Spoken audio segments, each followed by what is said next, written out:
Silakan bagi yang mau bertanya. Iya. Kan istiqomah menjadi wali Ustaz, itu ada tingkatannya bagaimana Ustaz? Betul, wali Allah itu ada tingkatan-tingkatannya. Waliullah itu enggak satu, enggak sama. Ya. Ada yang waliullah yang tertinggi. Ya, waliullah yang tertinggi yang dia mengamalkan yang wajib, mengamalkan yang sunnah, meninggalkan yang makruh, bahkan meninggalkan yang mubah kalau mubah tersebut bisa membuat diri dia terluput dari kebaikan-kebaikan. Ini waliullah tertinggi. Ada yang namanya muqtasid. Ada yang namanya muqtasid, yaitu waliullah yang dia mengamalkan yang wajib, meninggalkan yang haram. Udah itu aja. Kalau tadi yang pertama mengamalkan yang wajib, meninggalkan yang haram, bahkan jangankan haram, makruh aja dia tinggalin. Ya. Makruh aja dia tinggalin. Sunnah dia amalin. Nah, ada yang terakhir. Waliullah ini yang paling rendah. Dia mengamalkan yang wajib, namun terkadang jatuh ke yang haram. Ketika dia mengamalkan yang wajib, itulah dia jadi wali. Ketika dia mengamalkan yang haram, hilang kewaliannya. Jadi seseorang terkadang jadi waliullah ketika dia mengamalkan amalan-amalan yang wajib atau amal kebaikan. Terkadang dia jadi wali setan ketika dia terjatuh ke dalam hal-hal yang diharamkan. Jadi yang namanya waliullah tidak pada satu manzilah kedudukan, namun ada 3. Nah, ini yang disebutkan oleh Ibnu Taimiyah di kitab Al-Furqan Baina Auliya'ir Rahman wa Auliya'is Syaitan. Ya, gitu Pak. Silakan. Bacaan sebelum azan dan sebelum mendirikan sholat itu memang ada bacaan khusus. Bacaan khusus antara apa? Sebelum azan dan sebelum mendirikan sholat, baca Al-Nas segala macam ada. Ya, itu tadi. Oh. Bacaan sebelum azan, innallaha wa malaikatahu yusholluna 'alan nabi. Kemudian sebelum sholat baca Al-Nas segala macam. Iya. Kalau ada nggak dicontohkan oleh Nabi? Ya nggak ada. Kalau yang mengatakan ada, ya silakan datangkan buktinya. Ya, di kitab apa? Kitab-kitab induk hadis, Sahih Bukhari nggak ada, Sahih Muslim nggak ada. Kutubus Sittah, Sunan Ibnu Majah, Sunan Ibnu Hibban, Sunan Abu Daud, Tirmidzi, An-Nasa'i nggak ada. Musnad Syafi'i, Musnad Ahmad ada nggak? Kalau ada coba berikan.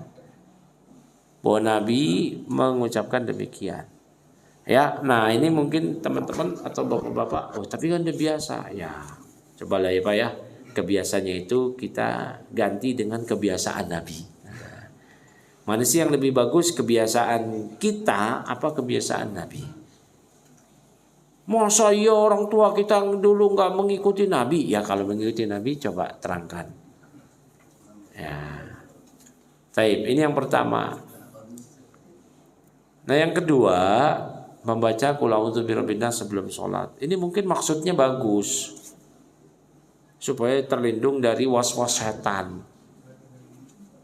Qul a'udzu birabbin nas. Katakanlah aku berlindung pada Rabb manusia, Malikin nas, rajanya manusia, Ilahin nas, Tuhannya manusia, min syarril waswasil khannas, dari was-was manusia. Was-was jin. Oh, ini bagus mungkin tujuannya biar dia sholatnya khusyuk. Tapi lagi-lagi Nabi tidak menjadikan surat An-Nas sebagai bacaan untuk meminta perlindungan dari setan sebelum sholat. Bacaan Nas itu yang ada ialah setelah sholat fardu, sebelum tidur, ketika pagi, ketika petang, baru dibaca. Itu perlindungan dia. Habis sholat dibaca setelah ayat kursi, Al-Ikhlas, Al-Falaq, An-Nas. Selepas sholat fardu. Bukan, setelah sholat, bukan menjelang sholat, terbalik itu. Ini kan doa perlindungan bagus, iya, tapi Nabi mendawamkannya, melanggengkannya setelah sholat, pagi petang. Ini kayak gini nih, habis ini kita baca itu setelah ayat kursi. Bacanya bahkan 3 lagi kalau pagi petang, 3 kali. Kulhu 3, Qul a'udzu birabbil falaq 3, Qul a'udzu birabbin nas 3. Malam hari mau tidur baca ayat kursi, Al-Ikhlas, Al-Falaq, An-Nas. Ya.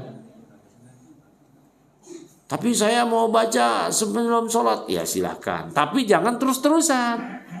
Kalau terus-terusan, ini melanggengkan demikian. Nah, jangan dirutinkan. Nah, itu jangan dilanggengkan. Ya, lagi-lagi ini kan udah biasa ya, bagus kebiasaan kita apa kebiasaan Nabi? Ya, tentu kebiasaan Nabi yang paling bagus. Wa khairul hadi hadi Muhammadin SAW. Sebaik-baik petunjuk adalah petunjuk Nabi sallallahu alaihi wasallam. Nah, itu ya. Taib. Dan satu lagi Ya. Ini Pak. Istilah wali tadi itu wali Allah itu beda dengan istilah Allah waliul ladzina amanu. Beda.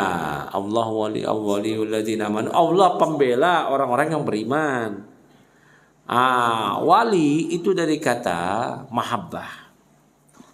Mahabbah. Ya. Nah, kalau waliullah berarti kekasih-kekasih Allah yang mendapatkan penjagaan dari Allah, perlindungan dari Allah. Kalau Allah walinya orang-orang beriman, Allah yang mencintai orang beriman, Allah yang membela mereka, menjaga mereka, memproteksi mereka. Kalau ada orang jadi wali, dia yang dijaga, diproteksi oleh Allah. Begitu, Pak. Paham Pak ya? Nah. Assalamualaikum warahmatullahi wabarakatuh. Assalamualaikum warahmatullahi wabarakatuh. Sebagaimana yang Ustaz sampaikan tadi, di mana pagi beriman, sore kafir. Ya. Dalam realitanya kan nggak mungkin begini ya. Pagi dia Islam, sorenya dia Nasrani, gitu kan. Tapi dalam konteksnya bagaimana itu? Terima kasih. Ya. Itu dalam hadis Nabi, ya bi'dinah bi'aradu minad dunya. Karena dia menjual agamanya karena sedikit dunia. Berarti tidak tanggung lihat seseorang kan? Apa? Tidak tanggung seseorang. Iya. Ya. Dia bisa menjual agamanya karena dunia. Dia kan banyak sekali sekarang. Ya. Dia suka jabatan dengan menjilat. Dia menjual agamanya. Dia suka harta, ya dengan dia menjual agamanya, menggadaikan prinsipnya. Nauzubillah. Suka lawan jenis, ya karena pacaran dengan non muslim akhirnya pindah agama, ngikut. Nauzubillah. Dan ini realitanya demikian. Realitanya. Nauzubillah.